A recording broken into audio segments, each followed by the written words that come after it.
महादेवी हत्तीणीसाठी कोल्हापूरकर आक्रमक झालेले असून आज नांदणी ते कोल्हापूर मूक पदयात्रा काढण्यात आलेली आहे। नांदणीतून पहाटे 5 वाजल्यापासून ही पदयात्रा सुरू झाली। शेकडो कोल्हापूरकर पदयात्रेत सहभागी झाले। राजू शेट्टी यांच्या नेतृत्वामध्ये ही पदयात्रा काढण्यात आली।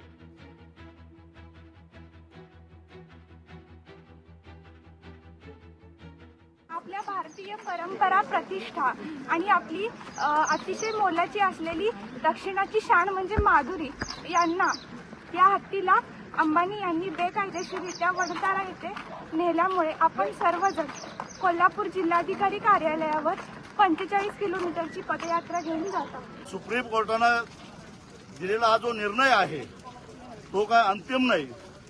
संविधानानं सुप्रीम कोर्टाने दिलेला निर्णय बदलण्याचा अधिकार या देशाच्या महामहिम राष्ट्रपतींना आहे। तिनं तिच्या भावना व्यक्त केलेल्या आहेत।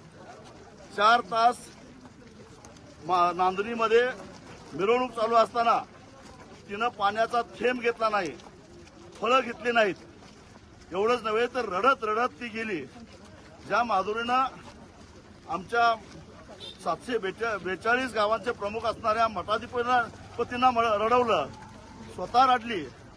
यावरून माधुरीला नांदणी मठ सोडायचा नव्हता हे स्पष्ट होतं आणि म्हणून माधुरीच्या वतीनं आम्ही सारेजण महामहिम राष्ट्रपतींना दयेचा अर्ज देण्यासाठी म्हणून जिल्हाधिकारी कार्यालयावर मूक मोर्चा घेऊन निघालेलो आहोत।